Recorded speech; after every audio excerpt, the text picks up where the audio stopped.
Hey everyone, it's Docfire, and it's time for the part 2 of the tank reg dyno. And hopefully this is going to be too long. I'm trying to keep things under 15 to 20 minutes, but it's tough to do that. So anyway, once again, if you haven't watched part 1, go back and watch that. And don't forget to hit me up on, you'll see a link to the Autoclockers, Keep Autoclockers Great Again, magapaintball.com.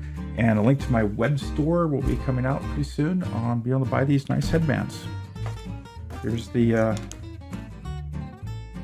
Keep Autoclockers Great headband. All right, anyway, so you see up here or over there, there's a whole bunch of numbers. And if I were to go through all these, this would be an hour-long video. And I don't think you guys want to watch a mini-series. So we're going to kind of go over the highlights. A couple things I do want to go over is we're going to go over cost of ownership. I'm going to kind of, these are kind of my broken down numbers, and I'm going to try to make this sheet available. I don't know how I'm going to do that. I'll figure it out. I'll post it on the Facebook page. So go to Docfire Down Under the Reviews, and this should be posted there by the time this video is done, and it will be posted with this video link. Okay. But cost of ownership, and then a little bit about kind of each company's website and what they talk about their stuff, and we'll go through that first. So quickly, we're going to go through kind of their claims, each company's claim. CP says super high flow rate, recharge rate, and super reliability. All right, I can't test reliability. I haven't done that. Actually, I have CPs, and they are pretty reliable. Empire, they have stable and consistent pressure. They have stable flow pressure and efficiency, and fully serviceable internals. Okay. Now, and this is interesting. They base this reg off the Pure Energy, the old Pure Energy reg. Good, great reg, worked really good. Ninja Pro V2, they are ASTM compliant, so multiple safety features, which is kind of neat. They have that stuff. They say their ball valve gives you 30% more flow than other regs. Sure, okay. I know that they have issues with some on-offs, like the resurrection on-offs with these ball valves will just not flow at all. But just specific stuff. It's interesting, they do talk about how they made all of these regs for these different companies, Pure Energy being one of them, okay? Let me back up. CP, US made. Empire, not sure. I'm thinking Chinese made or overseas. Ninja Pro V2, US made reg. What else are they? Okay. Immortal Air, they do not say if the reg is made in the US. And I forgot to highlight this, but they say their claims are efficiency, consistent, reliable, and sheer performance in a compact, lightweight, and easily serviceable package. Okay. Easy serviceable, yeah, so like any of the other regs, it's easy to service. Protective coating and friction to prevent corrosion. I think that may be on their Belleville springs. I think they do talk a little bit about that, so it doesn't rust. And then an added fixed port gas body to create more durable, more efficient, and more consistent and more reliable. I don't know what this is, and I don't understand what that claim represents. Kind of weird. Let's see. Increase performance, efficiency, and improve reliability with extended service life. Okay, great. And then they continue. Unmatched efficiency, up to 30% more shots over the competitor. Paintball Ruined My Life did an efficiency test with this ray compared to, I think, a Ninja. And it didn't, the 30%, he did not get that 30%. Go watch that video if you want to see that. Top-notch flow rate. Top-notch. I love using the word top-notch. Top-notch. Yeah. All right. Super consistent, smooth shooting all the way through, thanks in part to increased flow. So smooth shooting, I don't get that. It's just weird. I think, Immortal Air, word of advice, don't overwrite your stuff. Sometimes less is more. Trust me, because I do too long of videos. And I can do a lot less. All right. They have a whole bunch of stuff. This is all them. Okay, Powerhouse. The most advanced and premium tank rig on the market. Okay, it's for the Gen 3. They use the Wave spring. All the others use a Belleville spring pack. I don't really know if there's any big difference between the two, but they think there is. But they're adjustable. Okay, which I think the other ones are, we'll talk about adjustability here in a minute. Principal seals, improved consistent, and so there's the wave spring improves consistency and reliability. And they don't make any super big claims, which I do like that. Okay, I think sometimes we jump into these claims. Okay, so with that, we're going to go into this giant mess, and like I said, I'm going to post this somewhere so you can go look at these settings. But we'll go talk a little bit about what this represents. The top columns here, this top are the top 10 shots, average and standard deviation. That's for each column. And then the rise, the R is the regulator on the gun, and the T represents the regulator, the tank regulator. Okay, and so we have the rise time, which is how fast it responds in milliseconds. The RMS, the root mean squared PSI, so the kind of the average PSI through its cycle range, and then the maximum PSI and minimum PSI, and then it has averages and standard deviations here. This lower area here, and those multiple colors here, these were that rapid fire shooting, and it shows, I show the standard deviation here on that. You guys can kind of fiddle with these numbers. I'll leave the spreadsheet available to be looked at, and you guys can do your own numbers if you want. Let's see, we'll go over here.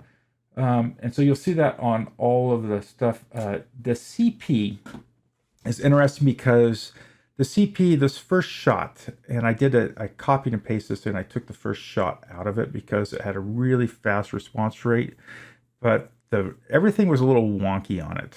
Although the shot was fine, right? The FPS is fine. So this is these same numbers minus the first shot, okay? And you can look at those averages. And then as we scroll across, let's go to here. And so this is the Immortal Air, and this is their shots. And not every one, like the Powerhouse I did, the rapid fire did the most, all of them. But these are, like I said, they're grouped in how the oscilloscope looks at the grouping. Okay, so you guys can go crack those numbers. We'll go down, we'll root down to these numbers a little bit, but we're going to talk a little bit about cost of ownership real quick. And the lowest cost of ownership, and what I looked at in ownership was the cost of the reg, a rebuild kit, or excuse me, the rebuild kit cost, and then any cost if you wanted to adjust the reg pressure, if there's any cost associated with adjusting the reg pressure. Okay, so, and then I totaled that all out. And so the cheapest reg cost of ownership is $43, the Empire, and then the most expensive, $175, is the Powerhouse. And the most expensive reg just to buy outright is the Powerhouse, and the cheapest is the Empire at $29. You guys can figure that out. There is, actually, I need to fix something here, and I'll do it right now. Copy. Oops. Copy, and this needs to be paste. Sorry, that needs to be fixed on it. So then here's some features. Tool list PSI adjustment. A tooled PSI adjustment. So you need to buy the tool. There's the cost right there.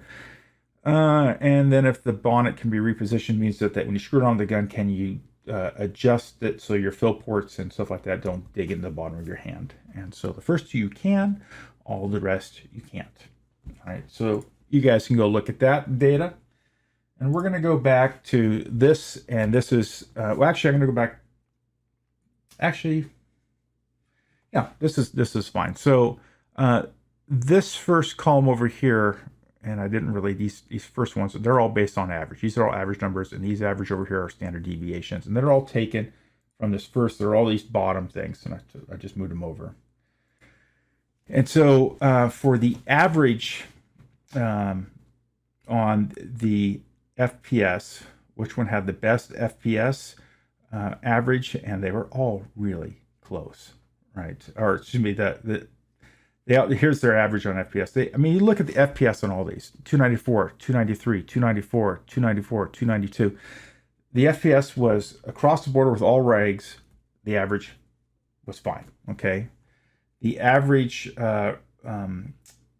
rate of rise for the 2 liter in milliseconds, you can see here. And so the average, the best one was the Empire on that.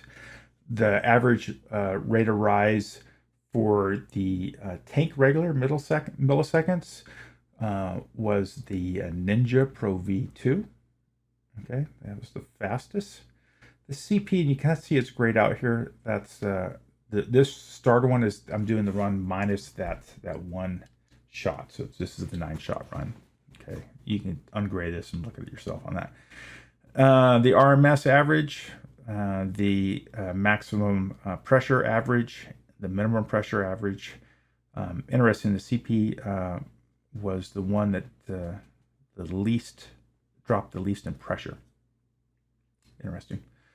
I think that's a flow thing. I think that shows me flow, but well, you guys figured that one out.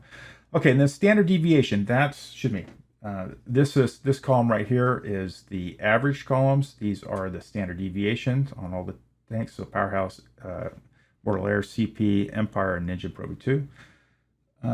And so the FPS, the Empire had the best, but I mean, the reality is between 2.5 to basically 2, they all did really good. All right, not the end of the world. The rise time for the inline rig, the AK 2 liter, the best one, best rise time, and I think I can equate this out to that its max pressure was 800 psi, or RMS was 800 psi, and I think that kind of helped the rig out a little bit, to tell you the truth. But they all had a standard deviation of about 3 to 5. Okay, so a few milliseconds. They all did fine. I mean, if you look at here on this, the worst 32 milliseconds, which equates out to like 27 balls a second. No one shoots. Will be able to shoot that fast at a field that's acceptable. You can do it in your backyard, and who cares? It doesn't mean anything. But anyway, so standard deviations. This is where it gets pretty interesting. I have you guys look at these numbers. The IA tank, it just didn't record. And you can look at the other numbers. It was so slow. And I think that is it would drop down and would come up, and then it would take forever to get back to its pressure. Did it really affect anything? No. But you can see the Powerhouse is, the Ninja Pro V2 is probably the best one out of it, then Powerhouse. The RMS, they are all fairly close. The Powerhouse was a 14 millisecond or 14 psi. I don't know why. Oh wait, that's actually incorrect. Let me fix this right here. I think that one is incorrect.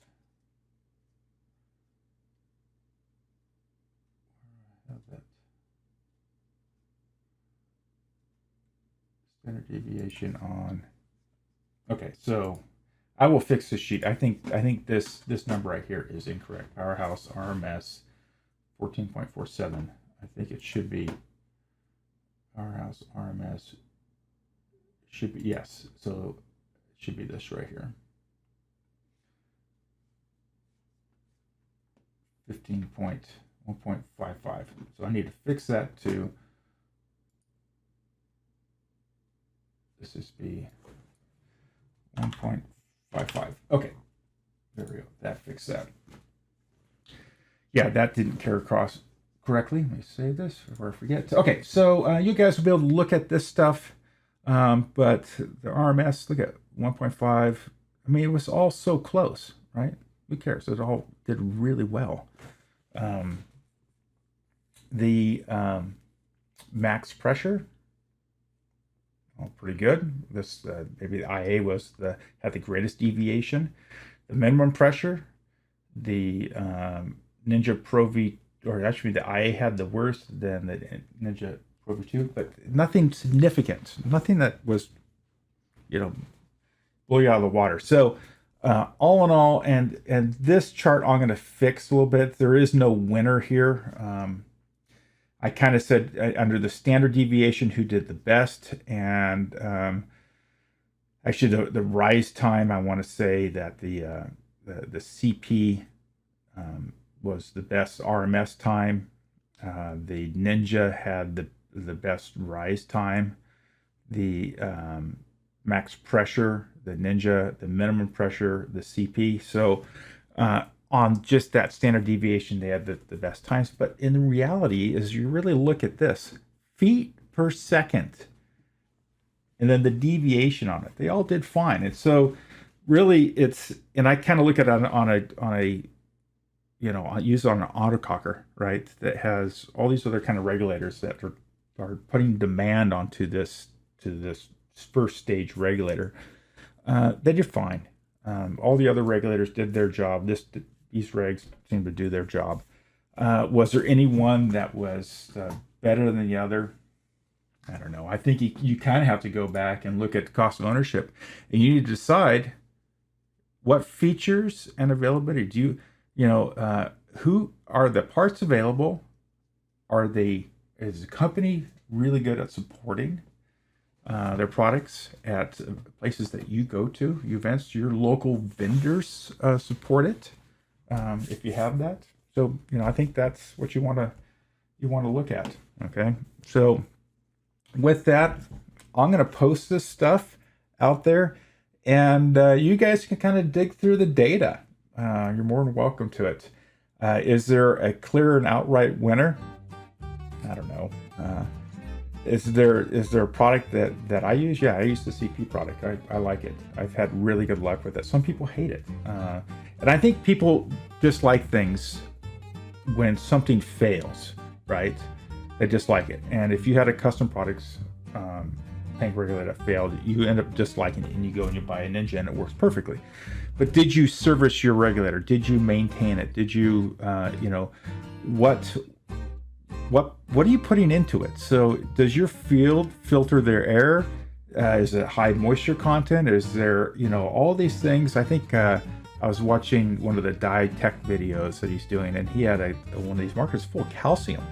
I mean, it's loaded full of calcium, and that's coming from the source, which is your tank. And the source of that is whoever's,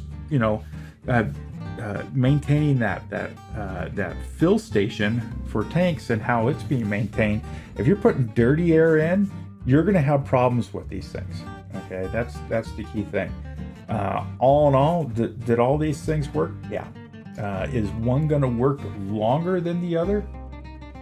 Be more reliable potentially on contamination? Yeah, they're probably, I think when you look at manufacturing processes and stuff like that and quality of things, yeah, things may last longer. Hell, the Powerhouse may last longer than the Empire, or vice versa. I don't know. But if you're not maintaining your stuff and sending it off to a tech to look at it, if you're not doing it yourself, I think, guys, this is my philosophy. If you're sending your marker off to a tech, you should be sending your tank regulator along with it to be teched at the same time, because that's what's feeding your marker. And this is a first stage regulator. Is it doing its job? Yeah. Does it look pretty in your gun? Buy that one. That's the way I look at it. Anyway, that's it. Docfire out. I'm going to post all this data so you guys can fiddle with it any way you want and argue over it, stuff like that. Tell me how wrong I am. That's fine. I don't care. But have at it. Docfire out. Don't forget to hit the bell button and like and subscribe, and I'll see you guys later.